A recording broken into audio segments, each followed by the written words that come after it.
नमाज से नहीं केवल मिलने वाला, जन्नत का रास्ता दुनियावी जिंदगी के अच्छे कर्मों से भी मिलेगा। नमाज भी हो और दुनियावी जिंदगी में अच्छे कर्म भी हो। ये मैं नहीं कह रहा, ये कुरान में अल्लाह का आदेश कह रहा है।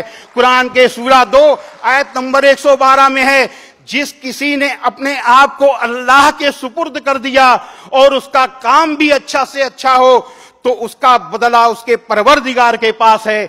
ऐसे लोगों को अंतिम दिन यानी क़यामत के दिन न तो किसी तरीके का डर होगा और न किसी तरीके का दुख होगा। हजरत मोहम्मद सल्लल्लाहु अलैहि वसल्लम से एक सज्जन ने पूछा कि ए अल्लाह के रसूल, इस्लाम में कौन बात सबसे अच्छी है? अब सुनिए कि अल्लाह के रसूल ने क्या कहा।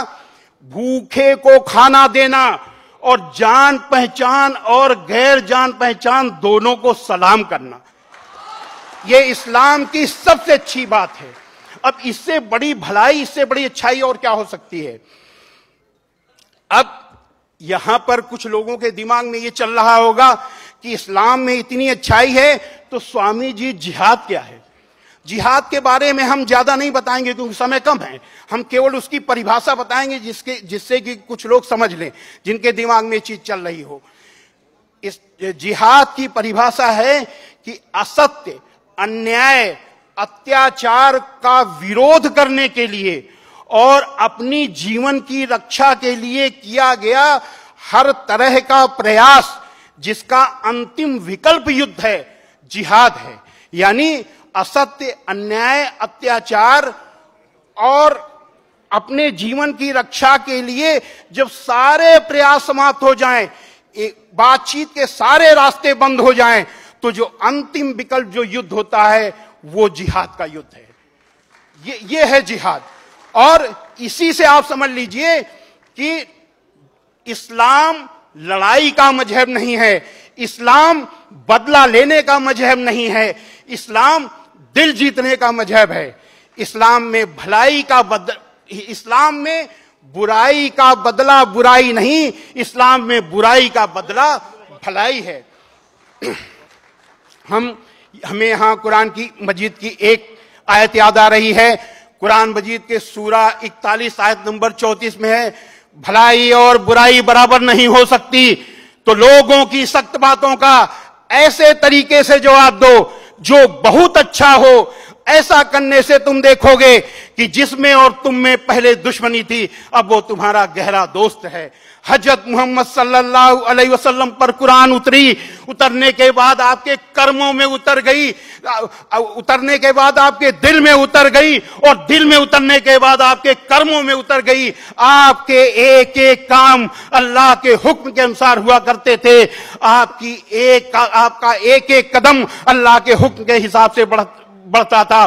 आपने अपने पूरे जीवन में किसी के लिए कोई कड़ी बात नहीं की, किसी का दिल नहीं दुखाया और कभी भी बुराई का बदला बुराई से नहीं दिया। मुझे यहां एक घटना याद आ रही है।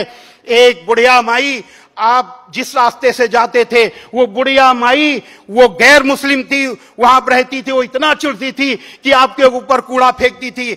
एक बार लगातार 3 दिन कूड़ा नहीं फेंका।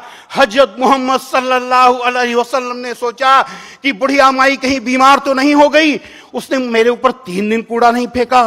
वो उन्होंने आवाज दी, माई माई। बुढ़िया माई ने पूछा कौन? आपने कहा मैं मोहम्मद। इतना सुनना था कि बुढ़िया माई बहुत जोर से नाराज हुई, बोली ए मोहम्मद यहां कैसे आए?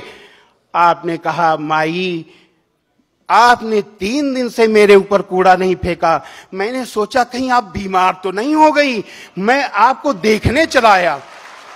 इतना सुनना था कि बुढ़िया माई फूट फूट कर रोने लगी, ए मोहम्मद आप कितने अच्छे हो, मैं कितनी बुरी हूं, मैं आपके ऊपर रोज कूड़ा फेंकती थी और आप मेरा हाल लेने आए हो। और अंतिम समय बुढ़िया माई आपकी अनुयायी बन गई।